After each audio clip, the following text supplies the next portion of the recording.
Do you want to know the truth about weight loss as a busy mom? In today's episode, I am joined by Rachel DeSonier, strength coach, nutrition expert, and host of the Effective Weight Loss for Moms podcast. And today we are talking about why strength training is so powerful for fat loss, how to fuel your body without those extremes, and the simple, realistic shifts that help moms build confidence and feel strong again. If you've been wondering where to start or how to stay consistent with fitness and nutrition and motherhood, this conversation will inspire you to take that next step. Enjoy today's episode. Feeling exhausted, overwhelmed, or like you've lost yourself in the postpartum chaos? Whether you're 4 weeks postpartum, 2 years in, or done having babies, you deserve to feel like yourself again. Hey mama, I'm Val, a functional sports dietitian, postpartum fitness coach, and a mama who understands exactly what you're going through. Welcome to the Strong and Nourished Mama podcast, where you'll find simple, science-backed strategies to heal your core, rebuild strength, and restore your energy without the overwhelm. If you're ready to go from depleted to strong, nourished, and unstoppable, you're in the right place. Let's dive in. Hey mamas, and welcome back to the Strong and Nourished Mama podcast. I am so happy because today I am sharing with you a conversation that I had with Rachel, and we dive into the truth about strength training for moms. I love strength training, and I brought Rachel onto the podcast because I wanted her to share why strength training is important and why it is one of the most effective tools for fat loss and confidence, and how to pair it with realistic nutrition and simple strategies to help you finally stay consistent. It can be really, really hard to add that strength training back in, find a consistent routine that works for you after having a baby, or maybe after having 2 babies, 3 babies, 4 babies. So a little bit about Rachel. She is a registered dietitian, a certified personal trainer, and a mom of 5. So she totally gets how busy life can be as a mama. She specializes in helping women build confidence through simple, effective strength training routines paired with smart, sustainable nutrition. Her step-by-step approach is all about helping moms finally reach their goals without extremes. So if you've ever felt overwhelmed by workouts, unsure where to start, or stuck in the cardio-only cycle, this episode is going to be a game changer for you. Hey, Rachel, welcome to the Strong and Nourished Mama podcast. I'm so happy to have you. Hey, thanks so much for having me. I'm excited to be here. Good. Yes, I think this will be a great conversation. You're a registered dietitian, you're a personal trainer, and I want to start off with your story. And I want you to tell listeners how you got into strength training, especially with your nutrition background, which I love connecting those two, exercise and nutrition, but specifically how you got into strength training for fat loss. Yeah, so I will definitely share my story. So I have been a registered dietitian for, oh my goodness, I think it's 14 years now. And that went really fast. So I had been working, I started with inpatient work, and then I had been working in a bariatric clinic, and we obviously did weight loss. Now, we did it in a really diet centric approach. And so that was my kind of the culture, the food culture I came from, or the diet culture that I came from was a lot of low carb, a lot of low calorie. And that had always worked for me to lose weight in my 20s. So I had dropped down to working part-time until I had my third baby. And then I stayed home after that. So I was out of that world for a while. And I got surprise pregnant with my fifth baby during COVID. And we were on lockdown. I was so sick. I just, I'm sick the entire pregnancy. It's awful. And so I had 4 kids under the age of 5 in lockdown at home, and we had to move because we didn't have enough rooms anymore. So we're like buying and selling a house. I'm just so sick. And so anyway, I did what every good registered dietitian does when she is super stressed out. I only ate salads. I'm just kidding. I ate my feelings with cookie dough. I ate so much cookie dough, and I gained like, oh my gosh, twice as much as with my previous 2 pregnancies. We have a couple of adopted kids, so that's where the 5 comes in. Um, so I I remember this point where I got on the scale in the hospital before delivery, and it was pretty bad. But I was like, nah, there's a whole baby in there, so whatever. So then I didn't weigh myself again for 2 months. And when I weighed myself after I had him, I was 20 pounds down. And I was like, okay, well, that's not that bad. That's like 10 pounds a month. And then I was like, wait a minute, this kid weighed 8 pounds. And then you're like, how much does a placenta weigh? And then you're like Googling, how much fluid is in me, before you have a baby. And then I was just like, I haven't lost anything. And I was like, okay, it's okay. I'm breastfeeding. It's supposed to all just fall off. It'll be fine. So then 4 months later, I weighed myself, the same number, the same. And I'm like, okay, I'm having an identity crisis now because I'm a dietitian. I worked in weight loss. I'm a professional at this, and I can't lose weight and I'm breastfeeding. What is happening to me? And so I started panic doing a bunch of fad diets, because that's what a dietitian's supposed to do, right? And so we eventually, I lost like a little bit, and but it was a struggle. I mean, remember I was trying intermittent fasting, and I got up to 3 24-hour fasts a week, and my husband was like, how long are you going to do this? Because you are not nice. And so then I'm like, okay, maybe you like get to this crossroads point, especially when because I was in my, I guess you would call mid 30s by that point.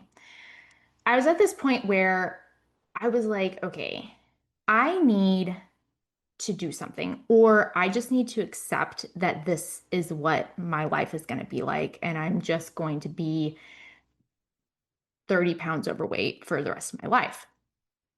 And I was giving my kid a bath. This was the surprise baby.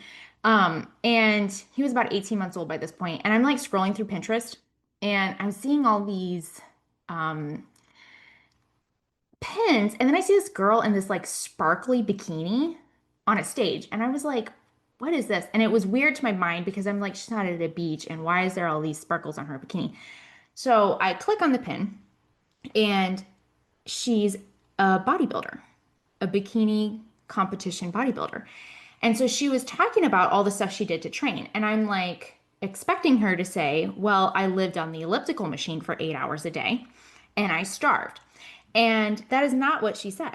And she talked about all the strength training that she did, and, all the cycles that they follow, like the bulking and the cutting and the building, seasons of building muscle. And I was just like mind blown because I was like, wait a minute, you ate carbs, you didn't do the elliptical all day, and this is how you get to look like that? And honestly, I've kind of felt like I've been lied to my whole life. And so that was what started it. I started researching what bodybuilders do to get super lean and to build muscle. And then I just made that work for me as a mom of 5 kids. So that's kind of the story. Wow. That is so interesting. Isn't it crazy how like you go through all of this school, especially for nutrition, and then you come out of it and you're like, what did I actually learn? Like I have to like we're not taught those things in undergrad, and then depending on if you get a master's or where you got your master's from, right? Like you're like I like how you said you were surprised that she wasn't living on the elliptical and starving herself. And as a Yeah. registered dietitian, you're like, okay, I know what to do, but you're like in this phase, especially when you're postpartum and you're like, I don't care. Like I'm not listening to that side of the brain. I need to try anything and everything to be able to get to where I feel comfortable. And I also like how you said you either had to do something about it, or you had to come to terms with being 30 pounds overweight. And unfortunately, I think that's very common for moms, right? Like they're trying to bounce back. They're seeing all of these different things on social media. They're trying the fad diets of how to lose weight after having their baby. And then they get to a point where, well, you know what, screw it. Right. Like I'm just gonna, this is how I'm going to be the rest of my life. So I really like that one, like you were able to see the bodybuilding pin right? Like, what are the odds of that? And then kind of like go down that rabbit hole of, oh, whoa, she's actually eating a lot and her training looks totally different than what we expected it to look. Because I think a lot of women expect the cardio and cutting the carbs and under eating, right? Hmm. Yeah, yeah. And I mean, that's, it took a while for me to like figure out what worked for me, but once I got it down, it became really predictable. Like it was just like, okay, like I know now, and really understanding, because when you're going into your training as a dietitian and with my master's degree and stuff, it's so broad. Everything is so broad. Because I mean, you're not only, and you know this, but you're not only learning about like the metabolism and how the body works and stuff, but you're learning about disease states and like all that. Like it's so broad. And so I hadn't learned, like, I knew strength training was important, like in theory, but for me, I always was like, I don't like lifting weights because I feel like it doesn't burn any calories. And what I came to realize was that I can do cardio and I can burn calories while I'm doing cardio, or I can build muscle and I can burn calories all day long. And besides, it was a lot more fun to lift weights once I got the hang of it. I'd done distance running for years and years and years. And like, I eventually got to a point where I was like, I can't sustain this. I do not want to get up at 6 a.m. every Saturday and run for 3 hours. I just, for like half marathon training and whatever, like, I don't want to do it. And I have gotten it down, like in my programs that I do for my students, it's like an hour, 2 to 3 times a week. And that includes the rolling out, the warm up, the stretching, the lifting, and then you leave. And so I needed something that would work for me because I didn't have a lot of time. And I didn't want to, be like shoving my workouts into the cracks of my day because I'd done that in the past and it was just not effective. Um, so anyway, yeah, I mean that's how I got started. And it's like it's crazy to me because I've been doing this for several years now and I still love working out. And that is one of the biggest wins with strength training for me is like I always dreaded working out when I was just doing a bunch of cardio and now I love it and my clients like it too, which is to me, if I can get you to like working out, I'm done. I've won. I want it to change for women, people in general, but mostly women, because a lot of the times we're thinking, I have to work out to lose the weight. I have to work out to get this outcome end result. And when you shift that mindset and you change your training to where it's a place that you actually like doing it instead of like, oh, I got to go on this 3 hour run. And you're dreading it. You're not wanting to, if it's not fun, you're not going to continue it. Right. And then the fact of strength training, you're getting so much out of it, even if you're not super out of breath. And I think that's what women are thinking. Moms are thinking, like, I have to get really out of breath and it has to be super intense. I have to fall down like after a CrossFit class, right? Everyone's like laying on the ground, killing themselves to be able to get any benefit from it. And it's like, no, that's not the case at all. So, what are Yeah. the benefits of strength training as a woman, as a mom? What are the benefits to strength train? Well, how long do we have? I know, seriously, we can go. Wait, this could be like multiple episodes. Maybe the Yes. top three. Your top three. Yeah, yeah. So there are so many benefits. The first one, specific to moms, is the benefits of metabolism. So when you have more muscle mass, your body, muscle is what they call expensive tissue. Your body really has to pour a lot of calories into keeping it alive. And one of the things I like to talk about a lot on my podcast and to my students is that your body's only perspective is a survival perspective. And so that's all it cares about. It doesn't care how you look, okay? But if it knows that you are lifting heavy things and you need that muscle, it's going to protect it at all costs as long as you are fueling it properly. So, what that does, and this was kind of going back to like my approach to fitness, is what it does is it brings muscle up to this like essential level for your body, and your body is forced to utilize fat for fuel, when you're in a calorie deficit. And so that is kind of the number one benefit of strength training for moms specifically is that it forces your body to use to preserve your muscle, which if you're not strength training and you're in a deficit, guess what's going to happen? Your body's going to use that muscle. It's like, oh, fair game. You're not using it, so we might as well lighten the load. That's the other thing too, right? Like your body's in a calorie deficit, and so it's like, well, let's make our mass smaller. Okay, that's what your body's thinking about. So that's probably number one. And then number two, I would say is the hormonal aspect. Muscle is kind of like a blood sugar sponge, and it really is going to increase your sensitivity to insulin and using that blood sugar as you eat it. And so the cool thing about it is that you get to eat carbs. It's amazing. I was like, I mean, I'm still sometimes in awe that like I eat every single thing. Like I'm not following a diet. I eat how I like to eat. Now, there's caveats to that, right? It's not like I eat fast food all day, but I include lots of varieties of foods and I don't have to tell myself no. Um, so that's probably the second thing. And then another really big one would be the impacts on bone health and bone mineral density as we age. That is really, really important. And as women age, they lose bone mass.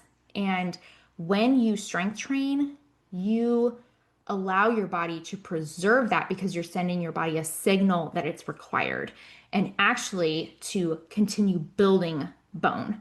And so that becomes really critical as women age. We really, really need to be preserving our bone mass because, what's the number one thing? If you think about an older person in your life, what's their number one thing that puts them in the hospital?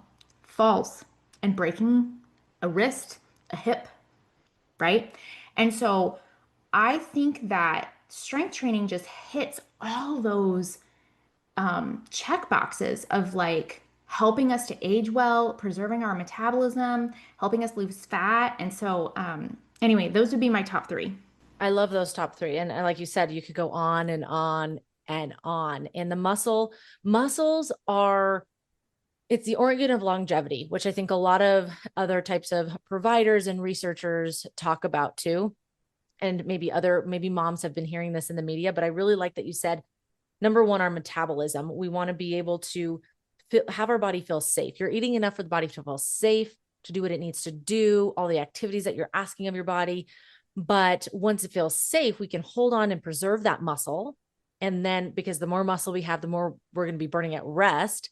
And then your body's like, okay, cool. I can start to use fat. I can start to use fat. Where a lot of moms are like, even what you were experiencing after having your baby, under eating, severely under eating, and maybe, or doing fad diets. And it's kind of the distribution is off. What I see a lot in my clients is, under eating, overeating, they're going up and down, which is then going to your second point of blood sugar, right? Like that's not going to be good for blood sugar and therefore every other hormone within the body. And then I love that you talked about the impacts on bone health. Oh my gosh, because what we're doing in our 30s, of course, what we're doing in our teens is definitely going to impact it. And so playing your teenagers playing and lifting weights, and then in your 20s, but especially in your 30s, we start to lose bone mass. And so if we can mitigate that, of course, with nutrition and with heavy lifting, which is relative, I want to get into that, but relative to what's heavy for you, then that's going to help us age well. I'm always talking about thinking of the future. Like I'm thinking of myself. I'm going to be 33 this year. So I'm thinking of myself in my 40s. I'm thinking of myself in perimenopause, postmenopause, when I'm 80, right? Like I don't want to fall. I was just talking to a client about it yesterday.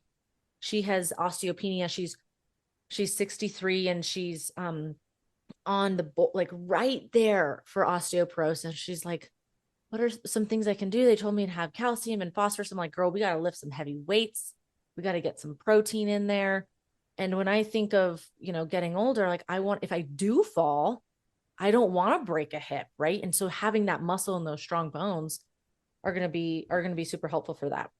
Yeah, for sure. And I mean, too, like, I know I didn't mention this and we don't have to go on this tangent, but the mental health aspect Oh yeah. Oh, is it's my therapy.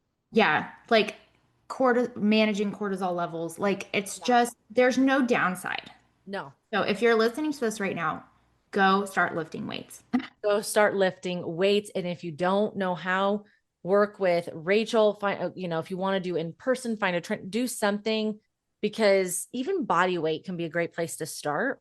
And Hmm. then kind of working up from there. That takes me to something that I hear about all the time. And I want to talk with you about it to see what you tell your clients, your students, and what your thoughts are on it. But a lot of women are like, I don't want to lift heavy weights because I don't want to get bulky. What would you say to that? If, to a woman, to a mom who's like, I don't want to get bulky and look like maybe a bodybuilder or someone who is doing any of those types of competitions. Yeah, yeah. So that's a great question. And I do like to start with, bulky is relative, right? So what looks bulky to me might not be bulky to you, right? And so I think that most women, when they say bulky, what they mean is big and maybe like I don't know. I don't know any like female bodybuilders, but like a female Arnold Schwarzenegger Yeah. or some kind of look like that. So if that's what you're talking about, like muscles everywhere, more of a masculine look. Um, if it was easy to look like that, everyone in the gym would look like that. Yeah. So I just want to, you can rest easy there. That is a hard look to get. I've been strength training for years, and I'm like, if I put on like 2 pounds of muscle, I'm like, yeah. Yeah, seriously, it is so hard to put on muscle. It's hard to put on muscle. So that's the caveat is like it depends on what you mean by bulky, okay? And you have to look at body type too, right? Like for some women, it's going to be easier to look bulky, especially if they have extra, like maybe they put on muscle and they also have added extra fat layer on top of that, right? So that could result in a quote unquote bulky look, right? But all we got to do there is trim that fat off the top so we can see those muscles. For some women who are maybe like a leaner frame, I mean, they will probably need, steroids to ever look bulky, right? So I think that for most women, most of the women that I work with, when they talk to me about what they want, the most common word they use is toned. And when I when I think about that, what I think is we can see some muscle definition and there's not loads and loads of fat on top of it. And so that is the look that strength training will give you. And it's kind of customizable, right? So you can do a season of muscle gain. I talk about seasons on my podcast. We have seasons of muscle gain, seasons of fat loss, and we have seasons of maintenance. And you can do a season of muscle gain, and you're gonna have a little bit of extra padding on top of those muscles that are now bigger. And then we go into a season of fat loss, and we skim that fat off. But because we're strength training while we're in a calorie deficit, now we see those muscles and we get that toned look. And so you know, I guess the short answer is you're not going to look bulky if by strength training, especially if your goal is to look toned. Amen to that, because a lot of I tell my clients, you're gonna have to quit your job. You're going to have to live in the gym. You're going to have to work out maybe 4 times a day. You're going to have to do a lot of intense things, a lot of heavy lifting things. You're going to have to bump your calories up 3,000, 4,000, 5,000 calories a day to be able to maybe get bulky and put on muscle. Like putting on muscle is so hard to do, because if it was easy, we wouldn't have the issue that we have in the world today, right? And especially with women, and after going through, perimenopause and hormonal changes, or after having a baby, especially, I don't know if you felt like this, but after I had my baby girl, I felt like I was in a body cast. Like all of my muscle was gone. I was just like, this just my calves. I was like, there's just skin. Like there's no muscle here Yeah. at all. So yeah, if don't be afraid to get bulky. And I like that you mentioned it's It's relative because yeah, what I think is bulky may not be. I like to ask people, look at what, like, if you're thinking about, a method for training, like, look at what the Olympic people that do that look like, because that'll tell you, like, best case scenario. So, look at, for example, you know, bodybuilders, right? Natural, obviously. If they are using steroids, that's a totally different thing. Natural bodybuilders, sprinters, okay, what do they look like? Distance runners. So I thought that if I just put in enough miles, I would end up looking like a bikini bodybuilder. But what do Olympic endurance athletes look like? Yeah, exactly. Right? And no, like no shade against running. It's fine if you like that. But I realized like that's not even the look I'm going for. So why am I training like them? Exactly. Yeah. What are you training for? So with your program and what you teach your students, what does that look like? What is your framework when it comes to strength training? Let's say it's a mom and she is a year postpartum. She hasn't been in the gym in a long time. And she's like, maybe came across something on social media and was like, man, I think I need to start lifting weights. I'm intimidated by it. Where would she start? Yeah. So in my program, because I work mostly with beginners and people that have never lifted weights before. So I try the way I've designed it is I take you from the ground up. So we start with about 4 to 5 weeks of simply body weight movement pattern exercises. So we are focusing on my program is built around the heavy compound lifts, so back squat, deadlift, hip thrust, overhead press, those types of things, pull-ups. So we start with a lot of body weight versions of those because what we're trying to do is we're trying to teach your body the actual movement pattern. So train your nervous system to know how to do that movement and also to develop the muscle endurance to be able to do that movement. And then we transition to actually loading the bar. My workouts, a lot of them can be done at a gym. I'm working on creating an at-home version because people want that and it's a great starting point. And some people do have a home gym. I just love to get into the gym. I think of it as an appointment with myself. And so it helps me to be able to go somewhere to keep that appointment.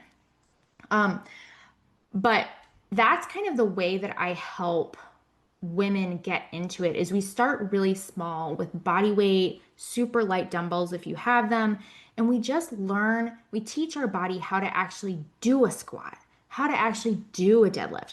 And then when they're ready and after they've learned that sufficiently, we go into loading the bar where we'll start adding weights. And you would be surprised at how fast you progress, especially as a beginner, I just feel like the first like 6 months to a year of weight training are just magical because you gain so much so fast. And, your capacity to build muscle is like incredible. And so I always tell my students, I'm like, you're gonna love this. This is gonna be amazing. So that's kind of how I work them through it. And then I have like a workout framework that focuses on the heavy compound lifts because those are the ones that have been shown by research to produce the most muscle building stimulus, to produce the most bone producing stimulus, right? So we do a lot of, like I said, back squats, deadlifts, the compound lifts, or the multi joint movements so that you're really practicing those and you're getting that full calorie burn from using multiple muscle groups at the same time because that's what I did and that is how you can not spend a lot of time in the gym.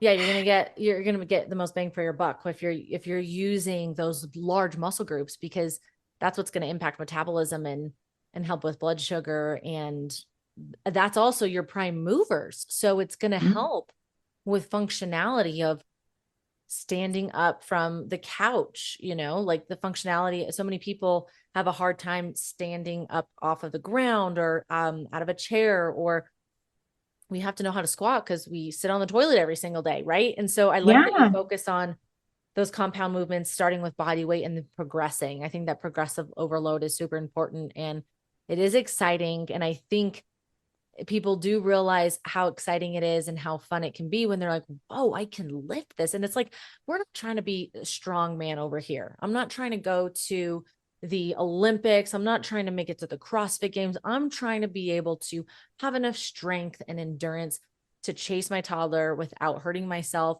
without feeling out of breath. There are so many moms that I talk to and they're like, I just want to like sit down because I'm tired, right? And with a toddler, there's no time for a mom to be tired because she is on the go all the time. So I think that's great. Now, I before I dive into this next question, I do want to make a point to say the gym is an appointment with yourself. I love that. I like going to the gym. I like going to so many different places. I also have a home gym. Um, and I think that's very important for moms to understand that this is a priority for you, but also for your family, right? Because if you don't have the strength to get up off the floor or to, farmer carry or to deadlift a certain amount, then you're not going to have that strength or that endurance to, of course, reach your goals, lose fat, any of those types of things, but also to be able to, be there for your family. So I like that. The gym is an Mhm. appointment with yourself and honor it, right? Like you honor the Yeah. doctor's appointment, the dentist appointment. So why not the appointment with yourself? Yeah. And I think a lot of times as moms, we get so caught up in everybody else's needs. Yes. And, we're like, oh, but they need to do like soccer practice or baseball or piano, or they have like we have all these things that we feel like our kids need to be successful. And I really like to challenge that because I'm like, you know, what do you think your kid actually wants when they're like 25? The fact that you let them do, drove them to baseball 5 nights a week and let your health fall by the wayside. And then now when they're 25, you're struggling to get off the couch and you're having chronic health conditions dealing with high blood pressure or diabetes. Like, do you think that that's what they actually want? Or do they want a mom who can keep up with their grandkids, with Exactly. their kids? Or, so it's like, because I had to think about those things and really think about what is it that I actually want and align my goals with my schedule. And so that's one of the big things I talk about in my program is like, you say, "Ah, I want to lose fat. I'm miserable like this. I'm not confident. I'm whatever." And then what you do is pack your schedule full of stuff that isn't moving the needle forward.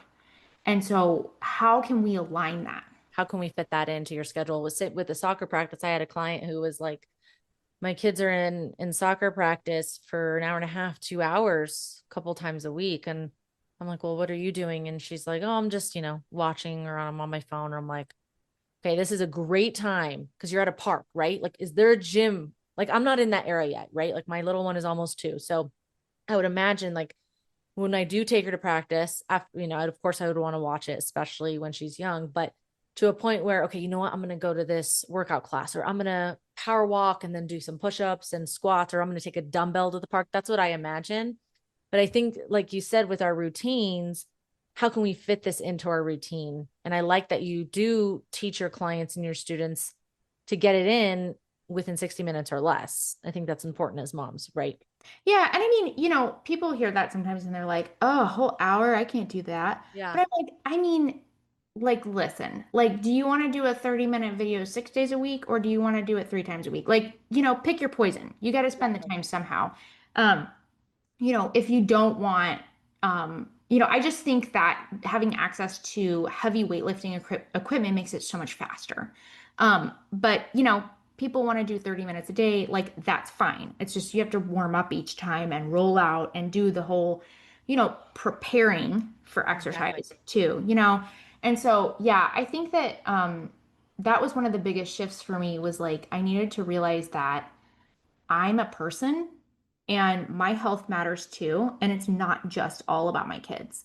Yep. And also, one of the big, like the coolest things that's happened is that my oldest, she's 10 now, and she is so excited to be 13 so she can go to the gym with me. Because if you think about it, more is caught than taught. So you can say to your kids all day long, oh, it's really important to exercise. But if you're sitting there on the bleachers on your phone, they're not going to believe you.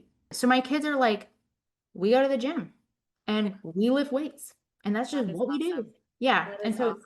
thinking of it as a way to serve your children and teach them instead of something selfish. It's not selfish. It's not selfish at all. We got to get that out of our minds. So let's shift the focus to fat loss. I want to talk about metabolically what is happening when we're strength training, when we're just starting out and you're seeing an increase in muscle and strength right away, especially for beginners. But what is happening inside the muscle or to our metabolism that is helping with the fat loss? Yeah. So like I talked about earlier, it's about figuring out your body figuring out what fuel source is going to be the most readily available. And if you're going to lose weight, you have to be in a calorie deficit. Now, like that's non-negotiable. It has to be a calorie deficit, okay? And the way I teach my moms is, and there's different ways to do that, honestly. Every single diet that you could find, all it is manipulating some variable to create a calorie deficit in some way, right? So intermittent fasting uses a restricted window of feeding, and what they're banking on is that you're not going to be able to eat as much during that time as you would have if you didn't have that window, right? So it creates a deficit. So low carb, what they're banking on is that you're going to be so full on fat and protein that you're going to create a calorie deficit, right? Like any quote unquote diet, which I hate that word diet because to me, diet is like an eating pattern because I'm so used to that from my training. But any diet that you choose is creating a calorie deficit. So we know we have to have a calorie deficit. When you are too aggressive with that calorie deficit, which a lot of women do, and there's advanced fat loss strategies that you can utilize later that are more aggressive, but they're really nuanced. So for beginners, it's like when you go too aggressive, your body is going to be trying to preserve because remember, your perspective is only survival. That's your body's only perspective. And so what it's doing is it's like, oh no, okay, let me down regulate how much she fidgets. Let me start down regulating like how much she wants to walk around. Let me down regulate her energy levels. Let me try and make her move less so that we are preserving this fat loss because I'm kind of freaked out right now. Okay. So that's one of the things that's happening metabolically. There's hormonal things that are happening as well. You're going to be experience a ramp up in your ghrelin, which is your hunger hormone. So your body's going to be telling you eat, eat, eat, right? Because it's adapting, right? Your body adapts to everything, right? That's what your body does, is adapts. And so when you do more of a moderate calorie deficit and you combine that with strength training, your body feels safe to use those fat stores. Plus, you're getting that stimulus to your muscles that is telling your body, okay, we can't use these muscles because we need them, right? So, if you could think of it from like a perspective of like your body doesn't care if you're lifting a barbell or if you're like moving a log to build a hut because you're some, person from 3,000 years ago, right? Like it doesn't care. It just knows that you need those for survival because you're using them. And so that is kind of an overview of what is happening when you strength train in a calorie deficit is your body prioritizes those fat stores for fuel so that almost 100% of the weight that you lose is fat, which is such a great feeling. I mean, I tell my clients, like, they're like, oh, I only lost, a half a pound this month. And I'm like, you lost a half a pound of pure fat. That's hard to do, to lose pure fat, right? To be in an anabolic and a catabolic state at the same time. Yeah. Yeah. I mean, the muscle.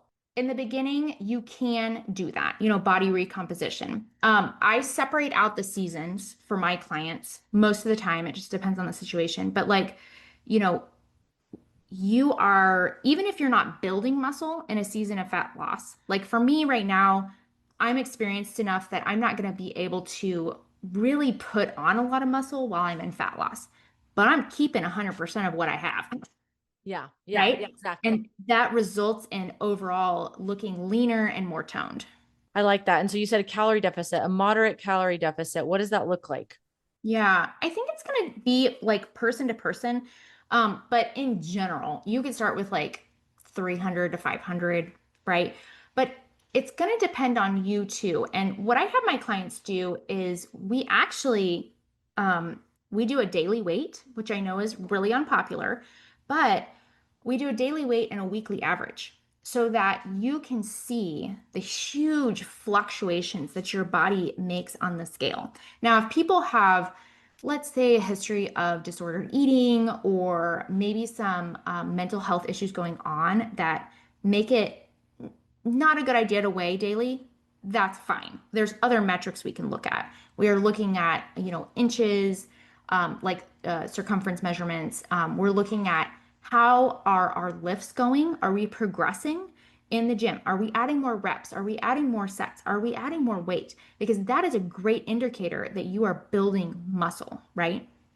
And Yeah. then we do that weekly average for the weight so that we get a trend. Because really, I mean, I've fluctuated 5 pounds on the scale overnight.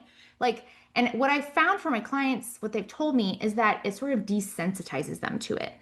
We get so freaked out when we weigh ourselves once a week and then we're like, oh no, I gained 2 pounds. Well, actually, you probably lost a pound of fat, but you ate something salty last night and it made your scale weight go up. So when we look at that more regularly and get more data points, we start to see that, oh, this is just really noisy data that goes up and down. And our trend, it's what's the trend doing in combination with all those other factors.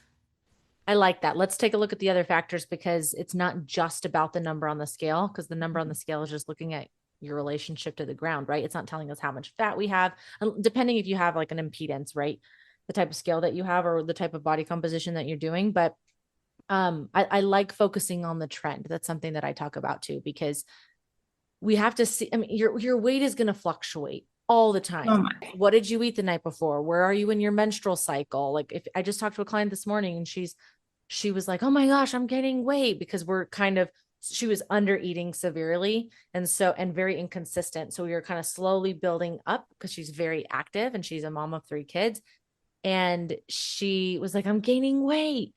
And she was freaking out. And I'm like, first of all, we don't know what that is. You're eating a lot more protein. And two, where are you in your cycle? She's like, oh, like I'm about to start my period. I'm like, we don't want to, right? We Oh, have to just yeah. look at it as data. So I love that you say that. We have to look at it as data. But if you do have that history of disordered eating, eating disorders, mental health, any mental health issues, or you're letting that number make or break you, then yeah, maybe weighing one every day may not be a good idea. But I like that you're looking at the trend. So you said about something not significant, 300 to 500 calories, but it's going to depend on person to person. Exercise looks like, what your nutrition looks like, and Yeah, also and what you your feel comfortable with. genetics. Exactly. Yeah. Exactly. You That's know, good. yeah, because it's like everybody's got a different metabolic rate. Like that with in terms of like basal metabolic rate and just kind of the bare bones. So like your organ function and your, like kind of those things that you can't change.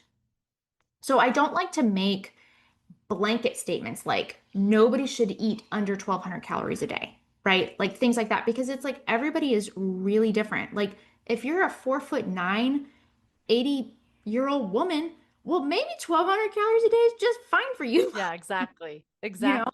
Right. Yeah. And so it's all extremely individual. And so, but in general, right, 500 is a safe place to start. Or you can look at like, maybe I'm trying to drop my trend weight, like that average, by, you know, a half a pound to a pound a month.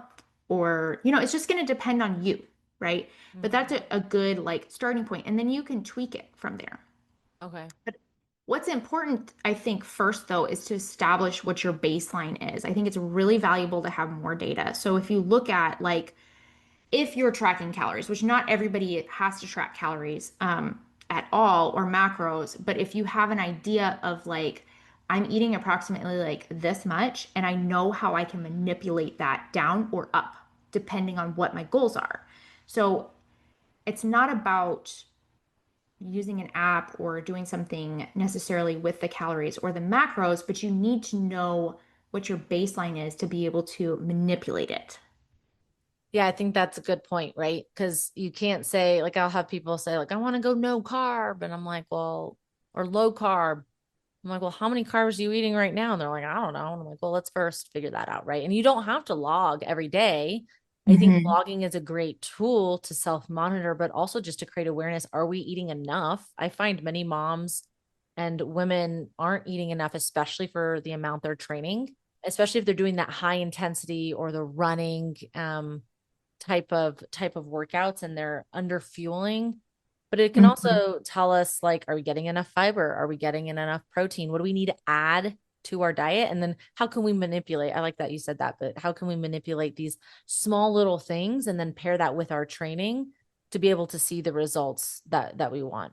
Yeah, that's one of the big things I love to teach because, and I know not everybody's a data person. I'm a data person. I'm like, what Me happens too. when I add 10 extra carbs before my workout? Like, how do I feel? Like, I just love all of that. And when you have that awareness, then you can start to pay attention to, okay, how do I feel in the morning when I, eat something really carb heavy for dinner?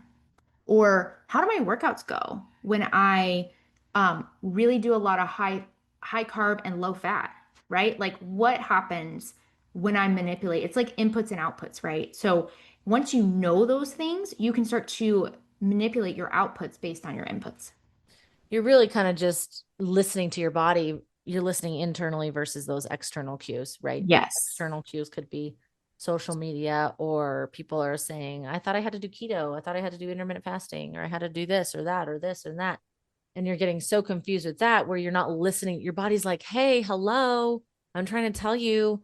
And if you can play around with it's trial and error, really, right? See what works, see what doesn't work, be patient with it. Do you find that a lot of moms, a lot of women are impatient where like they're like, okay, it's been 2 weeks. Why haven't I seen any changes? Yes. Yeah. And you know what? Myself included. Yeah, Like oh I've yeah, been for doing this sure. for years and I'm like, oh man, like my I hips know. haven't grown anymore. Like I've been trying to build like my glutes and I have like a small my legs just man. I've always had like little skinny legs. And so I've been really trying to like put muscle on my thighs and I'm like, ah, they're not growing as fast as I want them to, but yes, we have to be patient. Yeah, that's definitely a key, being patient. So if a mom who is listening and she wants to get started with strength training for fat loss and of course to build the muscle and all of those amazing benefits that you mentioned, but she has no idea where to begin. She's super overwhelmed. She's seeing all of this different information in her email, in her inbox, on socials, and she's super busy. What is a good place for her to start?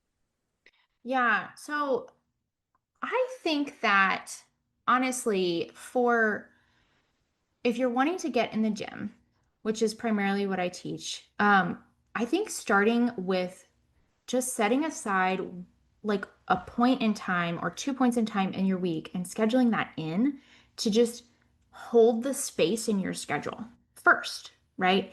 And then because I mean, you can have the best plan in the world, but if you don't actually do it, if you don't make the time for it, if you don't schedule it in, it doesn't matter what it is, right? And then if you're nervous about actually getting in the gym and you're like, I don't want to look like an idiot, I don't know how to set up the equipment, it can be kind of intimidating. I mean, when I first started strength training, I would like go hide in the corner and find the furthest away squat rack I could, and just I felt like everyone was staring at me all the time. Um, so I created a free resource that I can send to you, but it's called my No Fear Weight Room Tour. And it's just a video that shows you how to set up the equipment so that you can go in and like know how to set up the Smith machine for hip thrusts and know how to set up, the thing for deadlifts and the squat rack and bench press so that you it takes a little bit of that kind of being new anxiety out of the picture, but that's a good starting point. First, schedule the time. And then second, if you want to get in the gym, you can watch that No Fear weight room tour. I like that you have that because it is very intimidating, especially as someone who's been lifting weights for a very long time. I was in the CrossFit world and doing other types of forms of weightlifting and exercise, but I wasn't in like a traditional gym. And so when I started after I had my daughter, I'm like, okay, I can't drive all the way up to the gym that I was going to, the CrossFit gym. I'm going to go to an Anytime Fitness that's right by my house. And I wanted to do like I'm very familiar with all of those compound movements, but I'm like, I haven't done the leg press since I was training in a gym myself, which was years ago. So I want to get on the leg press. And I was like, holy crap, how do you use this thing?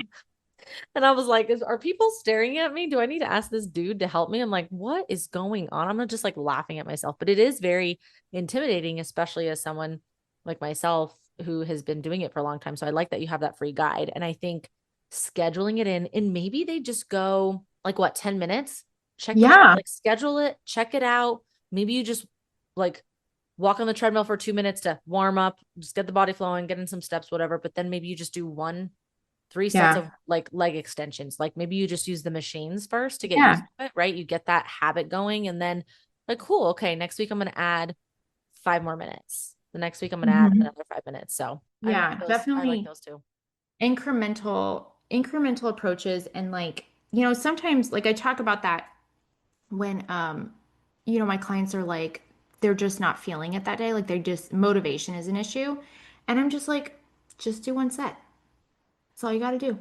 Just walk in there, just do one, right? And then you find that you're like, okay, like I can do this. But yeah, I totally agree. Starting small is really critical. And yeah, I mean, especially too, like walking into the weight room when you're a heavier person, like I mean, I was by no means like morbidly obese or anything, but I was still looked a lot different than most of the people that looked like they knew what they were doing. Mm-hmm. And you almost feel this sense of I don't belong here, especially as a woman. Back when started strength training, I was most of the time the only woman in there. And it was very intimidating to go into a space that's dominated by men. But it really did great things for my confidence because I was able to learn that I belong here. Yeah. No matter, like, I pay the same amount of money as the rest of these people. I belong here. And so I think that does a lot for our mental fortitude.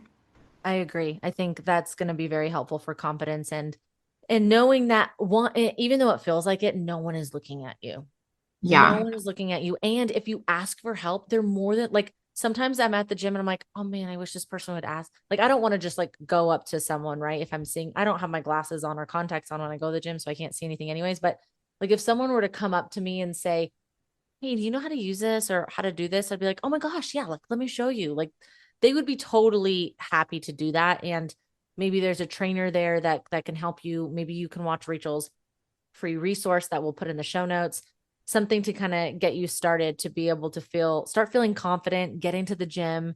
If you have that stuff at home, awesome. But being able to honor that on your schedule is what you're saying. Yes. That's number one. Doesn't I can give you any plan you want, but if you don't do it, it's not helping you. Exactly. Yeah. First, we have to have a plan. We have to make sure that it's a plan that we actually like and enjoy. And if you're doing it and you're like, you know what, I actually don't enjoy this. I want to try something else. Then there's so many things out there that a mom can do to integrate weightlifting into her routine to be able to get all of the amazing benefits that we talked about and to be able to help with fat loss. So any other piece of advice that you would give moms who would want to lose weight, specifically fat loss when they feel stuck or discouraged?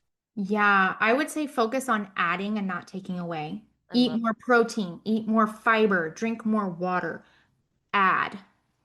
Instead of, because we immediately want to go to, oh, let me stop doing this and stop doing that and stop. No, just add. Just start with adding. I love that piece of advice. And many moms are like, what do you mean? What do you mean add? But yeah, when you and it takes away that, like you said earlier at the beginning of our conversation, that thought in your head where you have to think like you have to constantly restrict. Whereas like now you're like, I don't follow a diet. This is just how I eat. I eat what I want to eat when I want to eat it. And I have a balance with everything.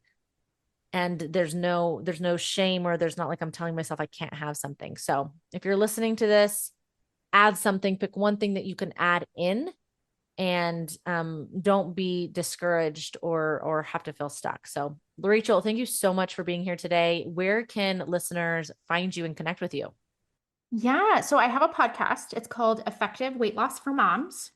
And then I'm also recently on Instagram at Effective Fitness for Women. Yeah, I've been So, loving your posts.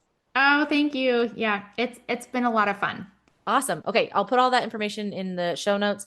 Connect with Rachel. And again, thank you so much for being on the podcast. You're welcome. It was a pleasure. Thank you so much for tuning in today. I know that so many of you are going to walk away from this episode feeling encouraged and equipped to focus on strength training in a realistic, doable way. Remember, all of Rachel's information and her freebie, you can find that in the show notes. And mama, if you're listening and thinking, yes, I need guidance that fits mom life, I want you to know you don't have to keep guessing what's safe, piecing together random workouts from Instagram, or stuck feeling in survival mode. That's exactly why I created the Strong, Nourished, and Energized Mom Method. Inside this 8-week group coaching program, you're going to be learning how to rebuild your core and pelvic floor, fuel your body for energy without dieting, and create habits that actually last. It's about helping you feel strong, nourished, and energized again, whether you're 3 months or 3 years plus postpartum. If you've been waiting for a sign, this is it. Enrollment is now open. Just head to wellnessbyval.com/program or head to the link in the show notes and you will find all of the details. And as always, thank you so much for listening. If you loved today's episode, make sure you hit that follow button and don't forget to leave a quick review. It helps other moms like you find the show. Until next time, stay strong, stay nourished, stay energized. Hey mama, I hope you loved today's episode. If you got something out of it or simply enjoyed listening, would you please take 30 seconds to share it with another mom who could use the support? And if you haven't yet, I would be so grateful if you could leave a quick review on Apple Podcasts, Spotify, or wherever you tune in. It truly means the world to me and it helps the show reach more amazing moms like you. All right, time to go chase my toddler around. Stay strong and nourished, and I'll be back on Monday with another episode. Talk soon.